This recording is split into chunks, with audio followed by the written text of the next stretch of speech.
morning to everyone. Good morning, alle. Så jeg skjønner at morgenshavet van de overvaren, en vi vrije aanstort.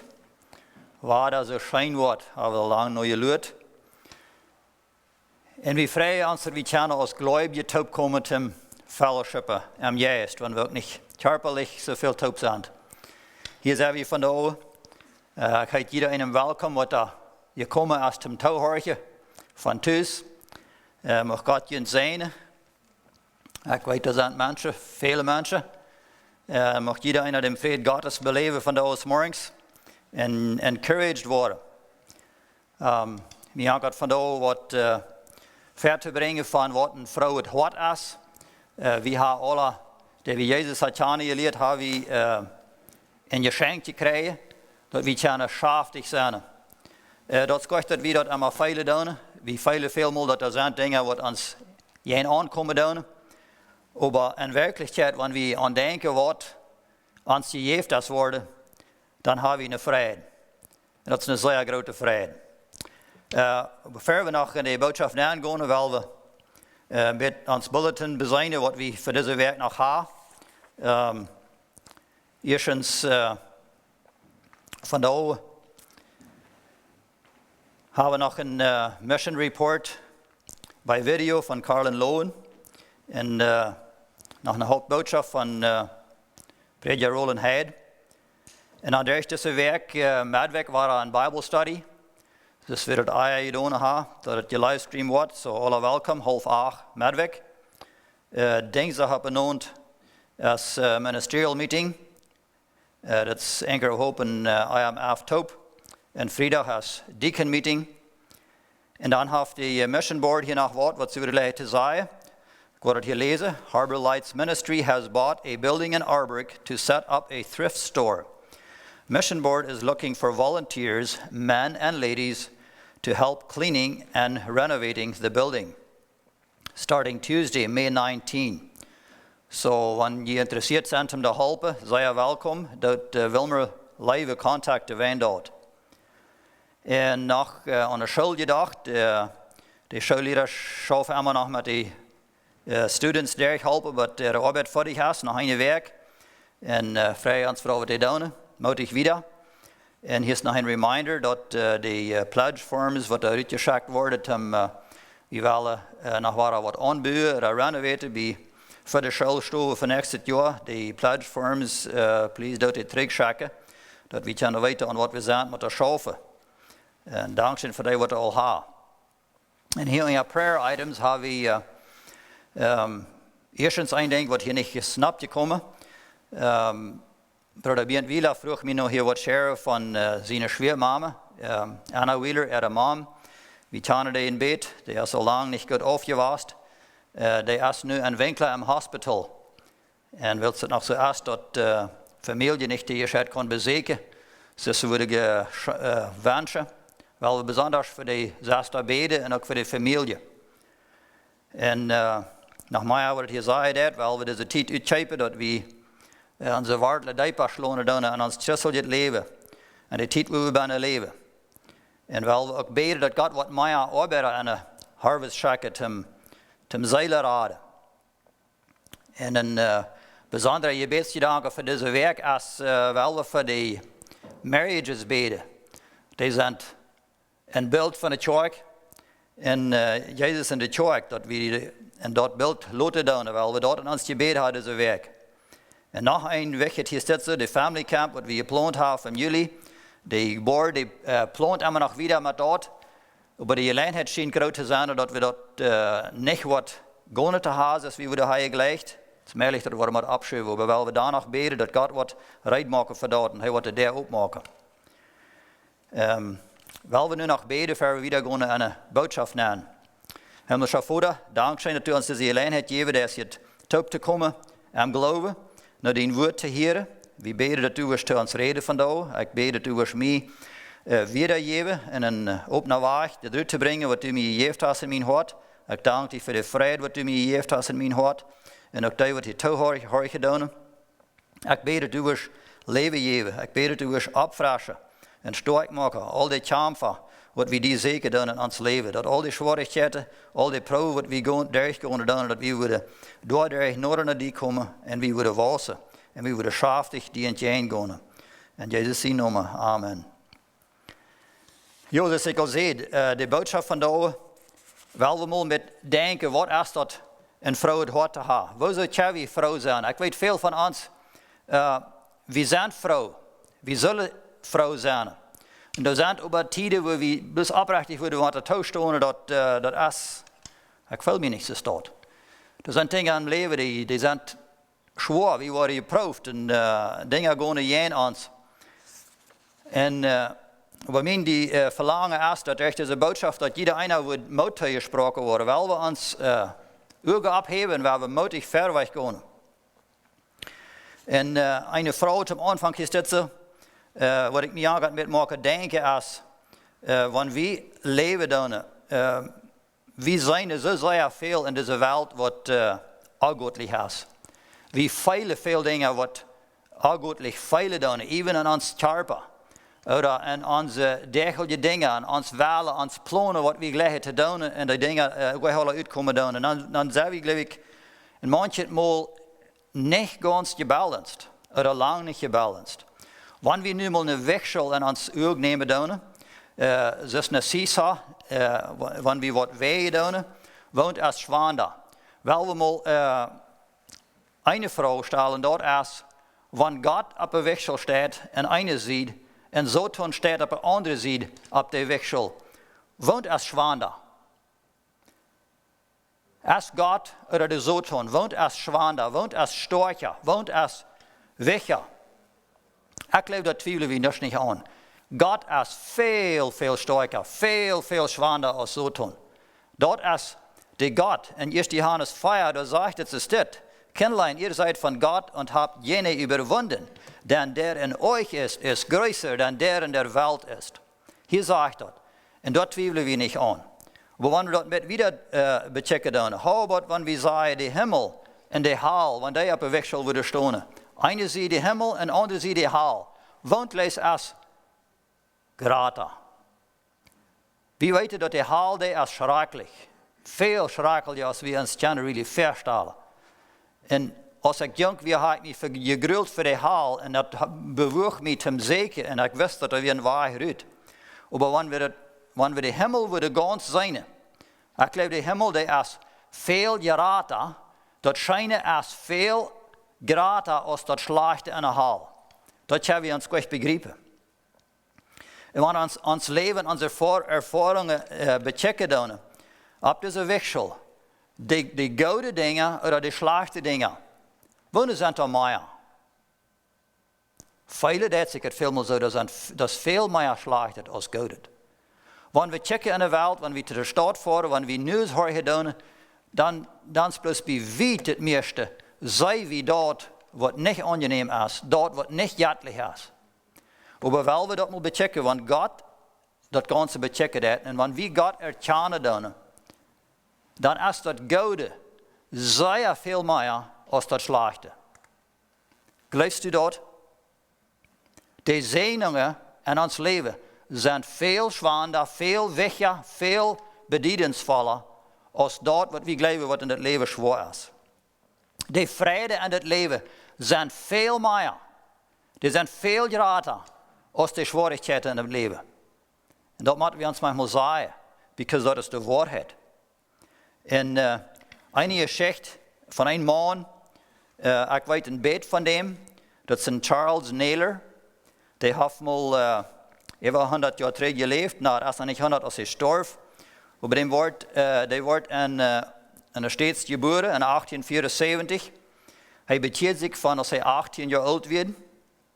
Als hij 25 werd, dan wordt hij ten prediker gewild, ordained. En dan deed hij prediken, God zijn woord prediken. Hij leefde im Herrn. Als hij eerst 10 jaar gepredigt had, werd hij 35. Dan had hij een groot uitleg. En hij moest het eeuwige pad van zijn leven aan bad toebrengen. En zelden ohne weide. En deze man, die leefde door een bad. Voor over 40 jaar. Die hadden Lieden. Wenn wir an denken an Lieden, zo'n mensen staat, die dat Lieden. Wenn die im Bad ligt met Weidau, voor 40 jaar, dat hij stierf. Des man, die heeft, en die tijd wat hij im Bad was, heeft hij geschreven, zijn Glaube op papier gebracht. Hij heeft 8 Bücher geschreven. Hij heeft 150 Lieder geschreven, wo wir von da noch ein Teil von die singen. En een van die Bücher, wat hij geschreven heeft, das Überschrift sagt, das Geheimnis eines fröhlichen Herzens. En dat Buch habe ich ein paar von dort gelesen. Ich will noch das ganz lesen, aber ich habe genug von dort gelesen, dass mir erst das sehr wertvoll gewesen, was er seine dat, was er gelehrt hat, an dieser Zeit, was er in dem Bad ist, und nicht die Freude, nicht die Komforts in dem Leben bejenen dat, was meeste von uns tun. Und er lehrt es dabei, wo ein Mensch kann ein fröhliches Hart haben, ein frohes Hart. Und hier sind some von den Gedanken, was ich das Buch genommen habe, was ich von da hier bringe, some von meinen Ene dabei, und noch ein Teil Schriftvers. Aber das eine, was er sagt, das ist auch schon gesagt, die Freude, die ist mancher als die Schwierigkeit. Die Freude ist viel tiefer als dort, was uns in Jane stunden, was uns abholen will. Die schwere Dinge, die Dinge, was uns macht, viel mehr bedrückt können, die moeten immer wieder uit de stich. Krijgt es in der Natur. Wie weet je dat? Dat wanneer een storm komt, wanneer het waldje heeft, wanneer het regent, wie weet je dat zonneschijn hing aan de waldje? Wie beleven dat immer? Het is vandaag ook waar, dat schijnt de zonneschijn. En de tijd wat het waldje is, hebben we dat niet veilig, hebben we dat niet zijn, maar we twijfelen er niet aan. Dat is zonneschijn. Wanneer de winter zeer hard is, wanneer de sneeuw steamt en de wind pust en ons koud is en we luren naar zomer, we twijfelen er weer aan. Dat na de winter komt waar een schijne zomer, wil het wat warm worden, wil het schijn worden, wil het bloemen worden wassen, de gras wat groen worden, we worden goede aan zee, we hadden het schijn. En krijg zo, de vrede im leven, die komen immer ware en ware over deel. En ganz het raadste is, dat we weten dat na dit leven, komt dat waar we nog verder checken. De vrede veel gratis wat ons verstellen kunnen. So we durven niemals niet zo denken, en zo veilen, dat dit zwaar wat ik nu beleef, dit wordt nu bloos voor immer zwaar zijn.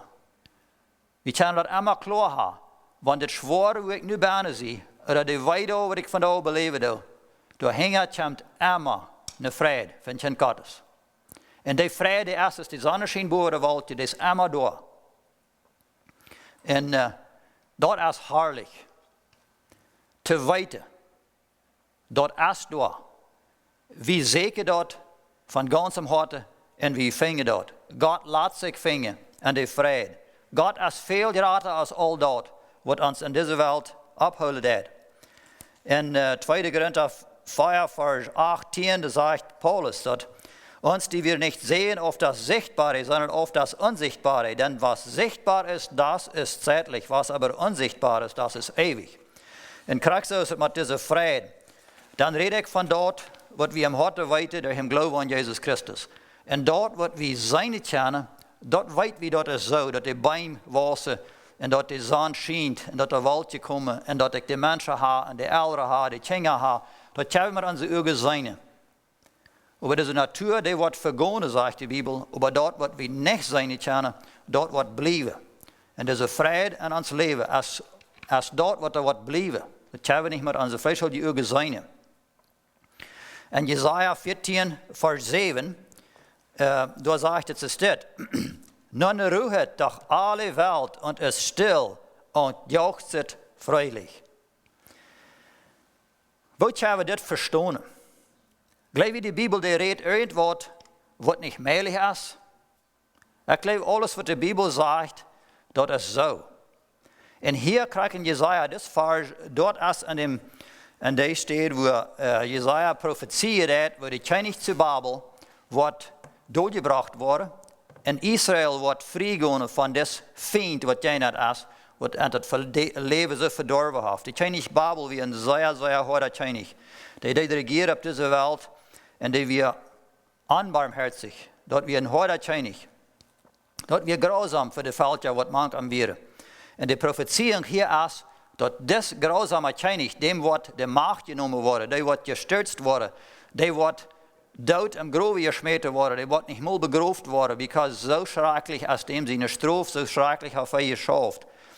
Und dort sagt es, wenn der bei der König wird in einem Grove geschmiert wurde und der wird ut der Stich sein, dann sagt es hier von Israel, dass nu kann die ganze Welt ruhen. Und der wird still sein. Und die Menschen, die worden jauchzen, die worden schaftig sein. Und vandaag haben wir eine schwere Zeit zu sagen, dass die ganze Welt ist ruhig. Die ganze Welt ist still. Und die Menschen, die jubeln, die freuen sich. Und was ist uns das schwer zu sagen? Das ist, because wir sehen, du hast viel Krieg. Wir sehen, du hast viel Arru. Wir sehen, du hast een grote pot van de wereld. Die mensen die leven in angst. Die leven in anger, moedloosheid, zelfmoord en wat niet alle. We kunnen dat met onze menselijke ogen niet begrijpen. Dat dit voor waarheid kan zijn. Wel, we in God zijn ogen checken dan. Dat hij de macht heeft over de ganze wereld. Hij heeft de macht over al dat wezen. Really, en God zijn waar. Wenn wir in Gott leben, wenn wir dort nehmen, was er ist, dort wo wir die Welt, dann ist da Ruhe, dann ist da Friede. Und jeder ein Mensch, was dort annehmen wird, was nur dort checken wird, was sich zu dort freuen wird, für dem ist da diese Ruhe. Auf der ganzen Welt, kriegen dann, wo ich in die Hand fahre, da ist diese Ruhe. Die ganze Welt ist voll Friede und Friede. Bloß die Sinn hat das verdorben. Aber der wir, was da geraten sind, und sind frei geworden von den Sinnen von der Verdammnis. Und uns Glauben, leben wir an dort, an dieser Friede, an dieser Friede. Wenn der Sieg uns gegeben ist, dann ist der Feind der Stich. Gleist du dort? Und Philipper sagt Paulus, uns Wandel ist im Himmel. So wenn uns Wandel von da im Himmel ist, wohin würden wir dann gleich der beschäftigt sein? Because der Himmel, der ist so herrlich und viel herrlicher, als wir uns vorstellen können. So wenn wir von da am Himmel wandern, dann sind wir schaftig. Dann ist dann Freude hart. Und Jesaja 44, Vers 21, da sagt der Prophet steht, daran gedenke Jakob und Israel, denn du bist mein Knecht. Ich habe dich bereitet, dass du mein Knecht seiest. Israel, vergiss mich nicht. Das wird Gott zu Israel sagen, du nicht mich verjährte. Du bist mein Knecht. Ich vertilge deine Missetaten. Ich tu deine Sünde wahrnehmen. Es ist eine Wolke. Und deine Sünde ist im Nebel. So nehme ich dort wahr. Tret je naar mij. Ik wil die erlösen. Ik doe die erlösen. En dan zegt hij, jauchzet ihr Himmel. Der Himmel wat über uns ist. Denn der Herr hat es getan. Was hat der Herr getan? Er hat Israel erlöst. Und dann wieder sagt er zu der Erde, raub du Erde hier unten. Die Boy verlockert mit Jauchzen, der Wald, der Busch, der Baum, tut Gott preisen. Und ich habe von da das Bild, dass die Tschork, die kommt taub, das wir von da uns nicht kennen, aber weil wir uns mal ein Picture machen, die Tschork, die kommt taub. Viele Gläubige kommen taub. Und die sind taub, die worshipen Gott. Sie haben noch Weide, sie haben noch Kampf, wie in dem, was Präsident sagt. Sie haben Sorge über morgen. Und die haben Weide, because der andere hat was gesagt. Die können Dinge nicht verstehen. Sie sagen, sie gehen durch eine schwere Zeit. Aber die Zeit, was die Kirche dem, was taub sagt, mag kämpfen. Sagt Gott, zu dem Himmel, was über uns ist, zu der Erde, wo wir begonnen, zu den Bäumen und dem Busch, sagt die Allah, die sollen jubeln und jauchzen für dort, was Gott hat getan. Und hier auf dieser Stelle sagt es, dass Gott hat Jakob erlöst und Israel hat er herrlich gemacht. Ist es irgendwas weniger, was die Kirche hat herrlich gemacht? Hier redet er von Israel und Jakob. Aber ich glaube, dass er die Kirche gekauft hat und hat das Blut vergoten für seine Kirche. Die sind frei und die leben in dieser Herrlichkeit. Das macht, dass die ganze Welt soll am Loben preisen. Im Psalm 67, da sagt er, Gott sei uns gnädig und segne uns. lasse uns sein Antlitz leuchten, dass man auf Erden erkenne seinen Weg, unter allen Heiden sein Heil. So nicht bloß manche Christen, aber manche alle Heiden, alle Angläubige, da soll wir das Heil, dort was Gott es hat gegeben, dass wir sollen schaftig, wir sollen rein, wir sollen frei, wir sollen voll Hoffnung sein. Das soll wir verkünden an der ganzen Welt. Es danken dir Gott, die Völker, es danken dir alle Völker. Wie zijn dat vandaag, dat die Völker dat alle doen, because er so viel Eierachtigkeit, so viel Distrikt. Aber an Gott seine Augen, du hast genug, dat alle Völker zullen am Preisen am Loven. En wenn die Sünde uit de Stich ist, wenn die Mensch die Sünde ist aufgenommen, dann wird die das tun. Dann worden alle Völker am Preisen. Die Völker freuen sich und jauchzen, dass du die Leute recht richtest und regierst die Leute auf Erden. Und für uns ist Kinder Gottes, von da in dieser Welt, wenn wir die Dinge nicht verstehen können, die Dinge passieren von da so, als wir gleich mit alles agree tun. Aber wir danken, wir preisen Gott, because wir weten, Gott hat das in Kontrolle, er hat Rechte. Der letzte Vers, es danken dir Gott, die Völker, es danken dir alle Völker. Weil wir uns das niemals wegnehmen. Wenn wir von da auch leben, dass 99% von den Menschen, oder wofür das sind, nicht Gott danken tun, aber das hält uns nicht ab, um die Einstellung zu haben und zu bloß preist Gott. Andere encouragen, die haben genug Ursache. Und Nehemia, das ist die Geschichte, das eng, wo Nehemia ist zurückgekommen von der Gefangenschaft in Babylon. Hij is gekomen dort um die Mauer am Jerusalem vastbouwen. En als die zo zo weit fertig sind, dann fangen wir hier in eng, weil wir uns dort mal mit bechecken in Nehemia Kapitel 8, Vers 1. Das dort so fangen wir dort von, wo sie, was da sind, dass sie die Menschen taub kommen down. Und interessant ist mir dort, das sagt hier, er kann hier gleich sein, dass Nehemia den unbedingt auf taub geraubt, aber das sagt hier, dass die Menschen, die kommen alle taub. Es ist einmal kommen sie taub in Jerusalem, glaube ich, ist es, wo immer. Und sie wollen nu hören von dem Gesetzbuch, dass was vorgelesen wurde. Und Ezra, dort ist der Priester, hier steht so, er ist der, was da für die Versammlung kommen wird. Und er wird nu das Gesetzbuch vorlesen für diese große Menschen, was da sind. Das sind nicht bloß Männer, das sind die Frühs und die Kinder, whatever, die kommen da alle taub. Sie wollen nu hören, was Ezra wat te zeggen had van God zijn boek. We weten dat Israël weer hier nu lang gevangen was in Babylon. De oorzaak weer, wenn sie wieder von Gott aufgefallen, nu zijn ze hier weer thuis. En hier is wat in ihre Horten angekommen, wat Gott ihnen gegeben hat. Und sie sind hungrig, nur das Gesetzesbuch von te hören. Und dann machen sie hier einen Stall, wo Ezra kann bestehen, dass er kann über all die Menschen checken. Und dann liest er verend das Buch. Und als er anfängt zu lesen, stehen die Menschen, alle dort im Hören, sie sind really neugierig. Und dann sind noch ein Teil Männer Raum die tun zu Schach helfen. Und wo sie das hier tun, ob sie da noch haben Dolmetscher, oder sie haben Raum gehen, um die Menschen encouragen, dort horchen, aber das sagt ja, die haben gemacht, dass die Menschen das würden verstehen können, dass die würden, das really kriegen, was da geredet wird. Im 8. Vers werde ich wieder lesen. Und sie lasen im Gesetzbuch Gottes, klar und verständlich, dass man versteht, was gelesen wird. Und Nehemia, der da ist der Landpfleger, und Ezra, der Priester, der Schriftgelehrte, und die Leviten, die das Volk aufmerken machten, sprachen zu allem Volk. So Nehemia und dieser Priester und dieser Angestellte, die sei dem Volk, dieser Tag ist heilig dem Herrn. Das ist ein heiliger Tag für den Herrn, den Gott. Sieht nicht traurig, tut nicht hiele. Das Volk, das hielt, hier steht so, als sie das Gesetz hier deden. Und diese Anleiter sagen, tut nicht hiele. Das ist ein heiliger Tag. Vers 10, darum sprach er zu ihnen, geht hin und esset das Fette und trinket das Süße und sendet denen auch Teile, die nichts für sich bereit haben. Denn dieser Tag ist heilig unserem Herrn und bekümmert euch nicht. Macht ihr nicht schwor, das ist nur ein schöner Tag, das ist ein Tag, wo Gott sein Heil gepredigt wird. Dann letzter Eng vom Vers sagt, denn die Freude am Herrn ist unsere Stärke.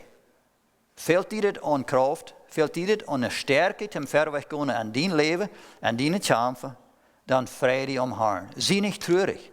Even wenn du sitzt, dass du gesündigt hast, dann kannst du Busse tun. Dann Freude für die Erradung von der Schuld.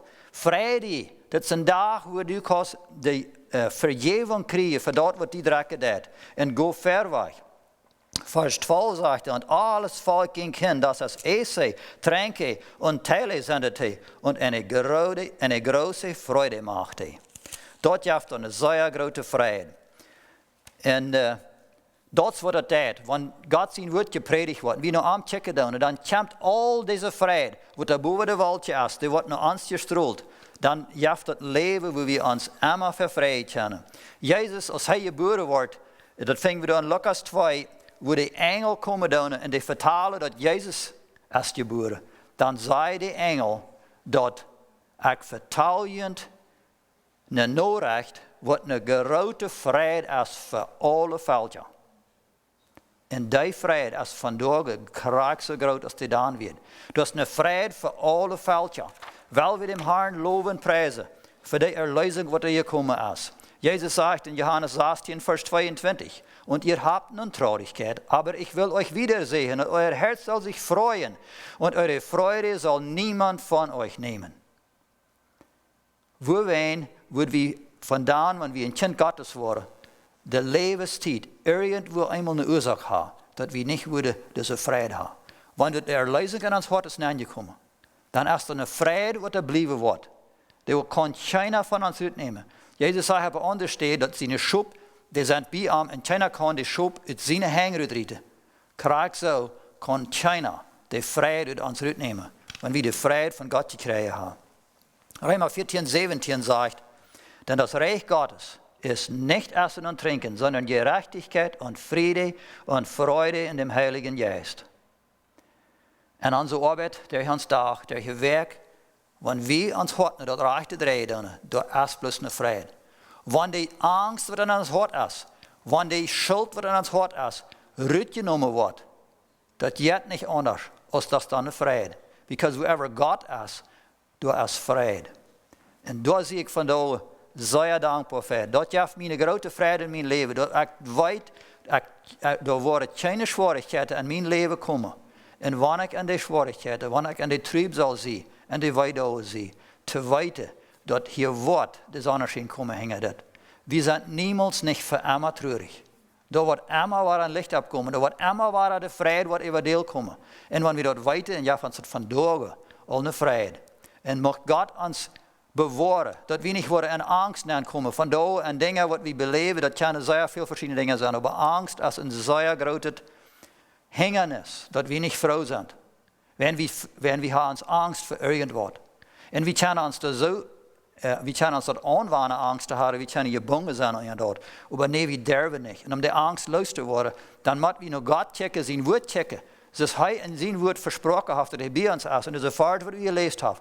Gott bringt uns Friede, weil er bringt uns Seligkeit, er bringt uns Ewigkeit, was da viel, viel herrlicher ist.